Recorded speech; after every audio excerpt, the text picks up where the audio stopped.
pessoal, tudo bem? Sejam bem-vindos ao segundo módulo do curso online Desvendando Ferramentas Digitais. Eu sou a Aline. Nós finalizamos então o nosso primeiro módulo do curso online. Lá nós tivemos então um vídeo de apresentação do curso, com datas e como ia funcionar, né, a dinâmica do curso.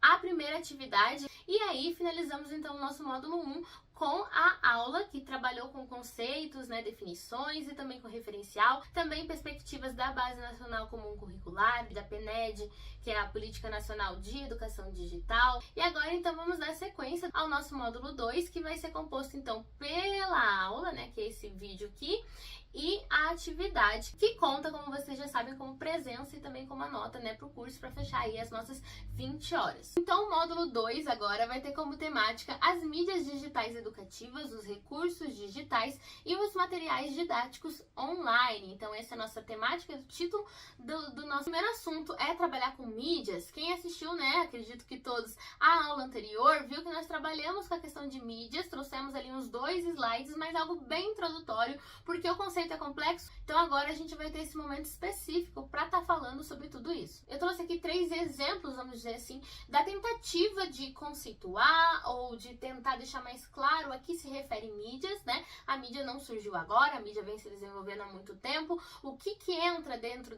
desse pacote aí de mídias, quais são os tipos de mídias. Então, quando você se depara com uma palavra que você não sabe logo a princípio o que ela significa, a gente tende a dar uma procurada no dicionário, seja ele físico ou um dicionário virtual, né, digital aí. Então, pesquisando mídias, eu trouxe ali uma definição interessante que apareceu no dicionário. É todo o suporte de difusão da informação que constitui um meio intermediário de expressão capaz de transmitir uma mensagem. Um conjunto dos meios de comunicação social de massas. Uma coisa interessante quando se pensa nas mídias é que logo assim, dos primeiros conceitos, dos primeiros momentos de surgimento e de se relacionar às mídias, acontece essa relação das mídias com a cultura de massas ou com a sociedade de massas, né? Principalmente por essa relação das mídias de fácil acesso, fácil compreensão e de fácil disseminação, até mesmo por parte das pessoas que acabam recebendo, tendo contato com elas, criando ou não criando ou compartilhando simplesmente. Indo mais além, ali a gente tem alguns exemplos de mídias. Então, quando a gente fala ali em rádio, em cinema, em televisão, em impressos, né, por exemplo, jornal, revistas, satélites de comunicação, os meios eletrônicos, telemáticos de comunicação, então tudo isso acaba por entrar dentro das mídias, né? As mídias, por muito tempo, foram vistas como canais. Então, como eu disse, se relacionando com cultura de massas como um meio, né, um canal em que você consegue disseminar determinadas informações, vamos dizer assim, né? Então, você conseguia transmitir uma informação, um conhecimento, uma notícia a partir da TV, a partir do rádio, a partir do cinema, dos impressos, né, de jornal, como eu falei, como revistas. Você conseguia estar fazendo essa transmissão, mas foi se percebendo, né, principalmente com pesquisas, que a mídia ela não era simplesmente esse caminho, né? Ela era além disso. Então, ali no último, né, diz desse redirecionamento da visão em relação à mídia, que elas pararam de ser vistas como canais e passaram a ser vistas como uns potenciais construtores de conhecimento, responsáveis pelo agendamento de temas públicos e formadores de compreensão sobre o mundo e a política. Então, como eu disse lá, como a mídia foi sempre relacionada com a cultura de massas, com a sociedade de massas, com a população, essa relação forte e até mesmo íntima que se foi criando no decorrer dos anos, ela acaba também não só como um meio de transmissão, mas um meio que se estrutura em que você acaba percebendo que o que se vincula através dessas mídias é tido como um ambiente ali de aprendizagem, seja ela boa ou ruim, porque você vai construindo os seus conhecimentos a partir da relação que você tem com essas mídias e com os conteúdos que essas mídias trazem para você. Então, nós estamos em relação constante e essas relações, elas ajudam a gente a construir, né, o que a gente tem por conhecimento ou pela compreensão que nós temos do mundo, de determinadas situações, e é aquela coisa que a gente também tem em relação ao digital. Afinal, né, as mídias digitais, por exemplo, quando nós falamos, eu e o Fábio já trouxemos nas formações integradas que informação não é conhecimento, o que está sendo vinculado na rede, o que está sendo vinculado nas mídias, né? Acaba se tendo por verdade às vezes, e o discurso que é vinculado em determinada mídia acaba sendo apreendido de uma certa forma, até mesmo tido como verdade ou não, mas o que elas carregam acabam por influenciar um coletivo ou até mesmo individualmente as perspectivas das pessoas. Alguns estudos, passando aí para o próximo slide, vão trazer 3 formas aí dessa relação com as mídias. A primeira, a Media Effects. Segunda, Media Audience and Culture. E a terceira, Political Economy of Media e Media Institution. Media Effects, que como o próprio nome já diz, seria a investigação dos efeitos que essas mídias têm em determinadas situações e âmbitos da vida cotidiana. A Media Audience and Culture, né, que se relaciona ali então com a questão da relação da mídia com a audiência, com a cultura. Então essas relações mais culturais, né, de um discurso que se tem a partir dos estudos culturais. E o terceiro, que seria Political Economy of Media e Media Institution, que se relaciona com a questão da política, das relações de poder, dos discursos que são apresentados, a partir de uma questão mais crítico-social, de uma análise, né, da sociedade, dos discursos também, e a questão também dos papéis das instituições nas mídias para a democratização, por exemplo. Com isso, pode-se entender, então, as mídias como um conceito onus, que pode se relacionar, né, significar ali uma ampla gama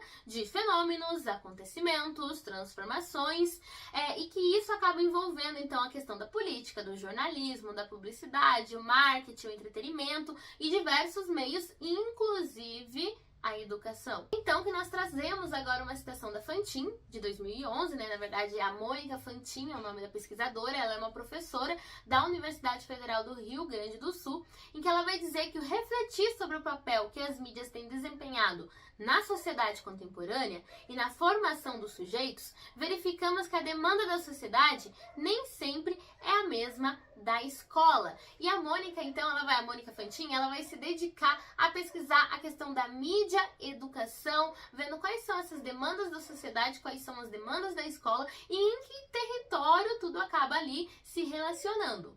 Mas para pensar isso, nós precisamos entender os tipos de mídias existentes. Já falamos ali que rádio, TV, cinema, jornal, impressos, físicos ali também digitais são mídias. Mas quais são esses tipos de mídias? Vai trazer uma definição interessante para se pensar as mídias, em que ele diz que mídia pode ser definido como um equipamento técnico que permite aos homens comunicar a expressão do seu pensamento, quaisquer que sejam a forma e a finalidade dessa expressão. Isso é bem interessante porque traz, né, ao mesmo tempo a concepção da mídia como um meio, né, como um canal, mas não só isso, porque ela é a expressão do pensamento do sujeito. Então, alguém produziu aquele tipo de mídia com um certo tipo de discurso. Temos ali, então, 3 tipos de mídias, as impressas, eletrônicas e digitais. E ali a gente já traz aqui algumas questões para pensar a tecnologia, lembrando aí que temos diferentes tipos de tecnologia também, mas de que essas tecnologias, vamos dizer agora tecnologias digitais, elas estão cada vez mais presentes na vida das crianças e elas transmitem informações culturais, né? Os desenhos que elas assistem, seja pela TV agora, pelos streamings, né? Seja pelo celular, o computador ou as Smart TVs, são exemplos ali também de mídias, né, animações que carregam, né, determinadas informações, determinados discursos, né? Então, a partir dessas informações culturais que as mídias trazem, né, através da tecnologia digital e que as crianças têm acesso, as crianças, elas estão em contato, estão convivendo com as mídias de uma forma nunca antes, talvez, né, vista principalmente por causa dessa facilidade. Eu tinha citado ali a questão da animação, mas também, como diz ali o próprio videogame, né, eles trazem uma narrativa, eles trazem, né, uma questão cultural específica, um determinado tema, né? E é sempre importante frisar, como diz ali uma citação do Mohan, que não se trata de opor os meios de comunicação às técnicas convencionais da educação, mas de integrá-los, de aproximá-los para que a educação seja um processo completo, rico e estimulante. Então, não é ter aquela visão de que tecnologia em mídia digital é ruim, ou tecnologia em mídia digital vai mudar o mundo, né? Nem tão pessimista, nem tão otimista. A gente tá, como já foi falado várias vezes, como um sujeito crítico que se relaciona de forma sábia com todas essas tecnologias, né? O uso responsável, como a gente fala em relação à cidadania digital. E indo adiante, temos ali uma imagem bem interessante para falar mais um pouquinho sobre os tipos de mídias. Nós temos as mídias estáticas, as mídias contínuas, as mídias lineares e as hipermediáticas. Então, além do suporte, né, que tínhamos impresso, eletrônico, virtual, agora vamos falar de um outro tipo de conceituação. Então, as mídias elas podem ser classificadas nesses 4 tipos também. E às vezes elas podem ser combinadas, ser um e outro também, não tem problema. E aqui já vamos começar a trazer mais para a questão educacional, como bem ele disse, ó. Facilitam o processo de mediação do aprendizado crítico do aluno, né? A intencionalidade pedagógica e a questão da criticidade são sempre elementos fundamentais. A mídia estática, ela não depende do tempo para se efetivar. Então, por exemplo, as imagens, e ali bem legal a partitura de uma música, são exemplos aí de mídias estáticas. Mídia contínua, ela depende do fator do tempo para efetivar uma comunicação. Temos ali também mais alguns exemplos, 4 exemplos. Palestra, teatro, cinema, televisão, audiobook, CD de áudio, vídeos e jogos, por exemplo, são essas mídias contínuas que vão precisar do tempo para efetivar a comunicação. Temos a mídia linear, que possui uma sequência estabelecida para leitura, e ali temos como exemplo televisão, cinema, o livro, a música, uma aula expositiva, um desenho. Então a gente precisa, né, de uma sequência narrativa. Um filme tem um roteiro, uma sequência de cenas para se desenvolver determinado discurso, determinada narrativa, então ela precisa ser linear. E temos ali também a hipermediática, é que o leitor define a ordem de leitura das informações. Então temos aí um conteúdo em formato de hipermídia, o e-book, dinâmicas de grupos, os vídeos interativos e TV interativa, né? A Netflix, esses tempos, também tentou realizar uma série ali, um episódio em que você tomava suas decisões de forma interativa e determinadas decisões levavam você para um caminho da narrativa e outras decisões levavam você para outro. Então você ia construindo de uma forma ali, talvez hipermediática, né? A partir dessa ordem de informações que você escolhia, os acontecimentos decorrentes disso mudavam ou não. Adiante, relacionando ali novamente, trazendo a questão da mídia e educação, que seria então pensar essa mídia para a educação? Que não existe educação sem comunicação. A mídia, né, ela surgiu para comunicar uma ideia, um discurso, um pensamento. A educação acontece também na comunicação de determinados saberes selecionados. Ali diz, né, os objetivos da educação para as mídias se aproximam e dizem respeito à formação de um usuário ativo, crítico, criativo de todas as tecnologias de informação e comunicação e de todas as mídias. Então, qual é o nosso objetivo que vai virar daqui a pouco o nosso mantra? Sempre um sujeito crítico, criativo, né, ativo e com autonomia. Ali na questão da mídia, a educação, nós temos as relações entre prática social, o campo do conhecimento interdisciplinar e como também possível disciplina, se relacionando com praxis educativa como campo metodológico de intervenção didática e como instância de reflexão teórica sobre essa prática. Então nós temos ali novamente algumas perspectivas relacionando a mídia e educação com cultura, crítica criação e cidadania. Então, o que é cada um desses? É pensar a mídia relacionada com a educação a partir das práticas culturais, dos estudos culturais, de um conceito, né, um cenário ali cultural, que todos estão relacionados, né, com as práticas e subjetividades de cada sociedade, de cada ambiente cultural, a relação crítica que se deve ter, né, com elas, e a partir dessa relação crítica também uma relação de criação, de criatividade, né? Então, pensando que a criança ela possa não só consumir as mídias, mas também produzir as mídias ela mesma. Então, produzir um podcast, produzir um programa de rádio, produzir um filme, né, um curta-metragem ali, 5 minutinhos, enfim, produzir um jornal, práticas que por vezes nós também temos, né, fazer ela mesma um jornal impresso, ou seja, um jornal gravado, enfim. E também a questão de cidadania, que nós trazemos aí como vertente importante, que é essa relação sempre segura com a tecnologia, com a mídia, respeitosa também, sabendo ali os direitos e os deveres de cada um. Evidencia-se uma concepção ecológica da mídia e educação, que se refere ao fazer educação usando todos os meios e tecnologias disponíveis. Ou seja, se refere a um uso pedagógico de todas as mídias e de suas tecnologias, por exemplo, celular, internet, computador, videogame, televisão, cinema, fotografia, livro, CD, DVD, integrando-as com as dimensões da corporeidade, expressividade, contato com a natureza também. Então é o fazer pedagógico, né? O fazer uso intencional dessas mídias. Digo dessas porque, né, depende do seu encaminhamento metodológico, do seu objeto de conhecimento, do seu componente curricular, do que se pretende naquele momento, e aí você, como docente, faz essa seleção desse campo vasto de mídias, né, a partir, né, do objetivo central de aprendizagem. Também se diz ali que tem algumas perspectivas ao trabalhar com mídias, então é ensinar através das mídias, é ensinar sobre as mídias.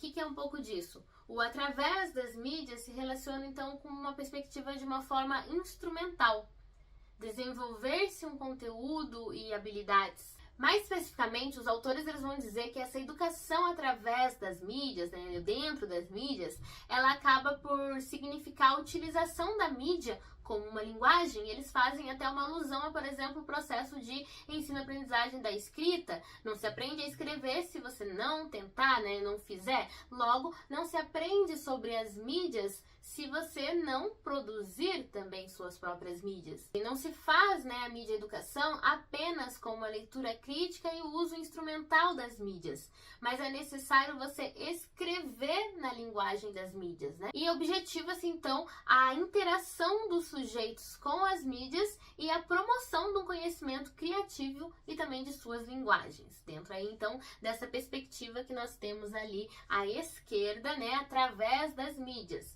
Então, o que seria a educação sobre as mídias? Que ali nós trouxemos o caráter reflexivo e o conteúdo e a forma dos textos midiáticos. Indo ali um pouco além na perspectiva dos autores, eles vão dizer que a educação sobre as mídias, ou ainda para as mídias, ela se desenvolve em várias instâncias educativas e que vai acabar significando a capacidade de transmitir uma mensagem para um público, influenciando no modo de agir e de pensar. Essa sim já vai mais num direcionamento relacionado àquela visão crítica, que é você então pensar que se tem, né, um discurso ali que acaba por influenciar um certo público, um certo grupo de pessoas. Vocês viram que nos últimos slides nós tivemos algumas referências, né, algumas citações ali de Rivoltella, que é da Itália, e eu trouxe aqui então algumas perspectivas dele, além das que estão aqui no slide, vou comentar com vocês, que ele vai falar que a questão da mídia e da sociedade, ela acaba por interpelar a educação, né? Como a gente já disse, a educação, né, a escola, ela tá nesse ambiente, né, de socialização, é um ambiente de socialização secundário, né, o primário é a família, então a questão de sociedade, pessoas e mídias, né, acaba adentrando também ali a escola, e ele vai dizer que acontece então essa interpelação ali da mídia e da sociedade na educação a partir de 3 sentidos. Então ele vai dizer primeiro, do ponto de vista alfabético, do ponto de vista metodológico e, por último, do ponto de vista crítico. O que é, então, cada um desses? Quando ele fala ali do ponto de vista alfabético, ele diz o seguinte: sendo as mídias protagonistas da interação social e da transmissão cultural, a educação não pode deixar de trabalhar sua linguagem, assegurando o seu conhecimento e o seu uso. O outro ponto que ele traz é o ponto de vista metodológico. O que é isso? A mídia, sendo um novo habitat cultural, e a educação não pode ignorar este aspecto, limitando-se a mediações tradicionais. Então, é entender a mídia, né, como um ambiente importante, como um meio, né, de carregar informações e de se relacionar com as pessoas, entendendo ela também como um ambiente que acaba por educar, um ambiente de aprendizagem. E o último ponto de vista é o ponto de vista crítico. Além de saber usar as mídias, é ter consciência reflexiva e crítica de que a paisagem midiática não é só um suporte tecnológico, mas também é cultura. Finalizando então nosso slide ali, né? As práticas de mídia e educação dizem respeito à concepção como objeto de estudo, instrumento de aprendizagem, forma de cultura e também postura mídia educativa. Temos ali uma pesquisa que vai dizer que a internet é a mídia mais consumida pelos brasileiros e que a média de navegação é de 20 horas semanais. Daí uma pesquisa realizada em 2012. Praticamente ali 11 anos atrás. Nós temos pesquisas do IBGE que vão dizer que o acesso à internet em domicílios brasileiros bateu aí 90%. O equipamento mais usado para acesso à internet é o celular, seguido das televisões, provavelmente pelas Smart TVs, computadores e, por último, tablets. Agora vamos falar um pouquinho das mídias educativas e do digital. A mídia, ela ficou muito mais fácil aí de disseminar e de acesso o tempo todo, principalmente por causa das tecnologias digitais de informação e de comunicação. Então, a mídia muito se relaciona com as TDICs, também, né, tá presente ali nos computadores, apresentando multimídia e hipermídia. E aqui a gente traz alguns elementos essenciais para pensar a multimídia. Então, para ter um conteúdo ali que é entendido como multimídia, nós precisamos que ele seja imersivo, que ele seja interdisciplinar, interativo e que tenha essa questão de narratividade. Pensando na questão da interatividade, nós temos 3 tipos de interatividade: a user-to-user, user-to-documents e user-to-systems. Então, o que seria isso? A interatividade entre usuário e usuário, a interatividade entre o usuário, né, a pessoa, e um tipo de documento, e a interatividade entre o usuário e o sistema. Para ficar mais claro ali, tá dizendo, né, as mídias digitais, elas surgem com base nas tecnologias digitais. Ou seja, essas tecnologias, elas convergem mídias, linguagens e informações que podem ser exploradas de forma interativa e podem ser potencializadas com a web, com a televisão digital, né, as Smart TVs, com jogos, sites e outros. Então aqui a gente já começa a falar um pouquinho específico de mídia educativa digital, que surge a partir das tecnologias digitais e é potencializada por elas. A apropriação das tecnologias digitais de informação e comunicação ao currículo é um processo complexo, caracterizado por estágios e configurado em espiral, o que cria um movimento ascendente com a mediação do computador, dos pares e dos professores. Então a gente volta até mesmo porque já foi falado no módulo 1, né, da questão da integração digital. Como esse aprendizado e essa integração mesmo ela vai acontecendo, né? Vamos diferenciar um pouquinho agora o que seria recurso didático do que é material didático, né? Há uma diferença ali. Quando se pensa em recurso didático, é qualquer material que num contexto educativo específico acaba sendo utilizado, né, usado para o fim didático ou para facilitar o desenvolvimento de alguma atividade formativa. Então, como ali bem diz, é qualquer material que, mesmo que não tenha sido pensado para a educação, num contexto educativo específico, acaba sendo utilizado para este fim.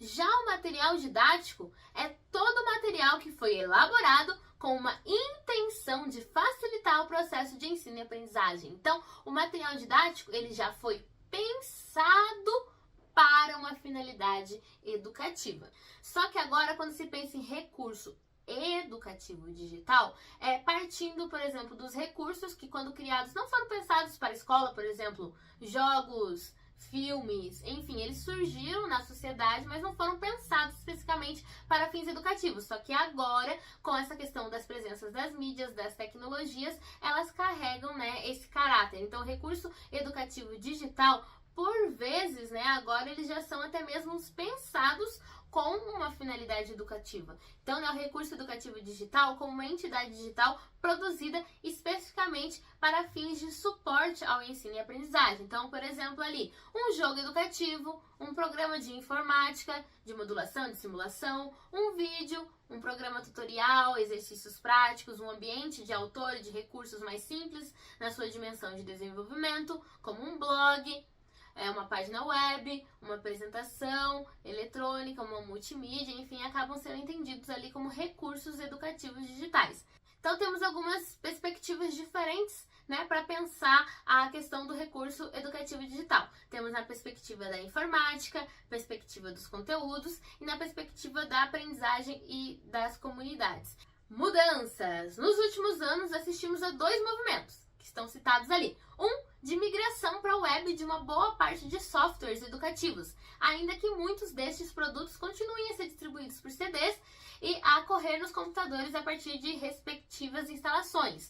Porém, antigamente você ia no mercado e via, né, aquelas revistinhas que vinham com CD, 200 jogos, 200 atividades, que hoje em dia já não é mais corriqueiro. Você consegue acessar isso na internet sem estar precisando utilizar um CD, e até por vezes os notebooks mais atuais nem mesmo têm leitura para CD, né? Não tem mais aquele leitor de CD, por exemplo. Um segundo movimento é de concentração em plataformas de ensino e aprendizagem de múltiplas funcionalidades e de grande poder computacional, com capacidade de armazenamento de conteúdos, de disponibilidade de ferramentas destinadas à aprendizagem dos alunos, e, last but not least, capacidade de comunicação e de interação social. Então, agora nós temos grandes, né, grupos, vamos dizer assim, né, de plataformas voltadas para a aprendizagem. Então, algumas delas foram até apresentadas por nós durante as formações continuadas, né, as formações integradas, como também nas formações específicas da lousa ou do tablet. Algumas delas vão ser apresentadas aqui na sequência, não todas. Mas antes de passar adiante, acho interessante a gente dar uma atenção ali para uma citação que está ali do John, em que ele disse: os recursos de aprendizagem podem proporcionar oportunidades únicas para a construção de um novo e rico conhecimento.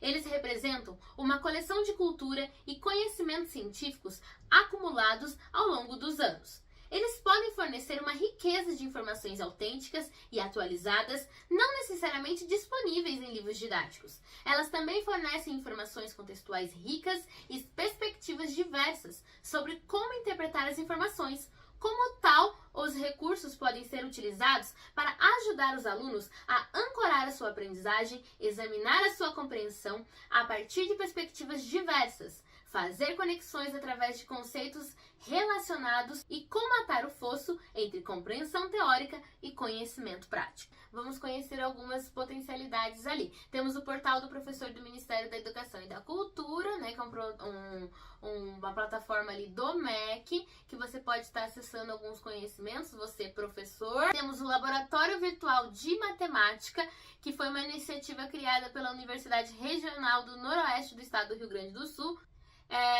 buscando então ali o desenvolvimento e a implantação de software educativo para o ensino fundamental, para o ensino médio e também para o ensino superior. Ao lado ali nós temos o site. Lá vocês, né, o foco é a matemática. Você vai aqui, né, nesse slide vocês estão vendo melhor a imagem ali de quando você acessa então o site do Laboratório Virtual de Matemática. Então você tem acesso a algumas atividades: mosaicos, fractais, material dourado, que é a atividade que está ali ao lado. Você vai puxando ali, você tem acesso à unidade, a barrinha da dezena, a plaquinha das centenas, né? Temos também a Biblioteca Nacional Digital, né, do Brasil, o site ali da BN Digital Brasil, que você consegue ter acesso a artigos, dossiês, exposições, a acervo digital e também a hemeroteca digital. Então, se você está trabalhando com história, por exemplo, você pode estar fazendo no seu momento de planejamento a pesquisa lá para acessar algumas fontes, alguma revista, ou até propor que as crianças utilizem, né? É bem interessante, tem acesso a um grande acervo digital. Indo ali adiante, também temos o domínio público e lá vocês também têm acesso a várias coisas e que podem ser utilizadas ali de forma gratuita, né? Às vezes nem sempre o que está na internet você pode utilizar, né? Às vezes na internet tem imagens que você acha interessante, mas que às vezes foram ilustrações criadas por designers, por artistas e que eles vendem determinada imagem na internet. Às vezes a gente acaba usando sem direitos autorais. Enfim, ali no domínio público nós temos então acesso a vídeos, a imagens que, né, estão no domínio público, não necessariamente estão sendo comercializadas. Um site de jogos ali, né, uma plataforma que trago ali é o Iguinho. Essa aqui é uma plataforma que existe já há um tempo, antigamente, né, estava dentro da UOL. E ali no Iguinho, ele é uma plataforma bem grande que vai se subdividir em algumas outras vertentes que eu já vou trazer aqui nos próximos slides também. Então, dentro ali do Iguinho você tem jogos com potencial educativo. Dentro do Iguinho nós temos essa segunda vertente, que é a parte da Zuzubalândia, que também tem aí dentro, né, dessa outra segmentação do site Iguinho, que é a Zuzubalândia, atividades educativas, e a Zuzubalândia fez até mesmo durante a pandemia parceria com a Unesco contra fake news. Ali dentro da Zuzubalândia, então, nós temos aqui algumas atividades relacionadas à memória, caça-palavras, matemática, inglês. Eu trouxe ali o jogo da pirâmide dos alimentos, para trabalhar a pirâmide alimentar, também o jogo de matemática, de adição e subtração. Outro jogo, compras da Zuzu. Então, você vai no mercado com uma determinada quantia em dinheiro, o que você consegue comprar com essa quantia, né, para realizar cálculos, e também sistema monetário. Dentro do Iguinho, nós temos uma outra vertente, que é o Gui e o Estopa, que tá ali ao lado, né, o site de como acessar, também dentro da plataforma maior, que é o Iguinho. E lá você tem acesso a mais uma gama variada de jogos que podem ser utilizados, né, dependendo ali do seu conteúdo, do seu objeto, né, do seu conhecimento específico. Outra ramificação ali do Iguinho, o Super V, que também temos ali a foto inicial do site com também o link para acesso. Aqui temos um print melhor do Super V, e ele já tem um foco específico ali, acredito que para ciências, né, trabalhar com combate com doenças, também sobre o corpo humano. Ali no print menorzinho ali a gente consegue ver a questão da osteoporose, então isso tudo ali dentro desse site do Iguinho, né, na vertente do Super V. Temos ali também dentro do Iguinho mais uma vertente, o Brasil Animado. Aqui temos, né, o print do site e também o link novamente, e ali com conteúdos voltados ali mais para geografia. Então nós temos o jogo dos mapas dos estados do Brasil. Outro site agora, saindo da plataforma ali, né, do Iguinho, indo para um site diferente, Escola Games. Então tem o link ali também e o print do site assim que você entra. Lá também você tem acesso a jogos específicos que podem ser utilizados. Esses eu indico, né, para crianças menores, então ali talvez no primeiro ano, máximo segundo ano, para trabalhar mais primeiro ano mesmo, para trabalhar a questão da ordem alfabética. Também tem alguns jogos que você consegue utilizar para crianças maiores, por exemplo, ali no jogo de algarismos romanos, que também foi um print que nós trouxemos de um dos jogos possíveis. Outro site, o H-Virtua, ele tá ali com o print do site e com o link, como todos os outros. Ele é um site que, se eu não me engano, é de Portugal. Ele tá ali dividido em maternal, jardim e pré-escola. Aqui temos público da educação infantil, alguns jogos ali bem interessantes para trabalhar partes do corpo. No Matific você consegue estar explorando ali desde atividades para o primeiro ano até o quinto ano, ali pensando já no ensino fundamental, os anos iniciais, na perspectiva da matemática. Então jogos de adição, do pensamento matemático também. E tem a opção também de aplicativo para as próprias crianças jogarem, que ele fornece ali uma trajetória de um mundo mais interativo, né? Você pode criar o seu próprio personagem e vai assim realizando algumas atividades e alguns jogos. No Matific também, né, tem jogos relacionados à questão de soma, né, de valores do sistema monetário, de compras, maior, menor. Outra plataforma bem interessante é a Mosaic, que a gente também tem falado bastante sobre ela, que traz também cenas 3D sobre determinado conteúdo, aí diferente das outras que estão focadas em jogos. Por enquanto ali, né, na questão da Mosaic, no que é de ferramenta gratuita, é mais focada para cenas 3D, mas traz ali elementos interessantes. E aí a nossa última indicação de hoje é a Anton, que também tem na versão aplicativa aí para quem quiser utilizar no celular, e lá é focado para conteúdos, seja português, matemática, geografia, tem até mesmo inglês, então ali de atividades para determinadas faixas etárias, dependendo ali do conteúdo. Nós trouxemos aqui apenas algumas ferramentas interessantes para essa primeira aproximação. Espero que tenha gostado. Se tiver algum conteúdo específico, alguma dúvida, pode entrar em contato. Após assistir essa aula, você já vai estar apto para realizar a atividade. É só ir na barra do Google Classroom em atividades e clicar na segunda atividade. Vai ter um vídeo explicativo e também um texto explicando o que é a proposta. Com isso, nós vamos finalizar as nossas atividades do segundo módulo com essa videoaula e com a realização da atividade.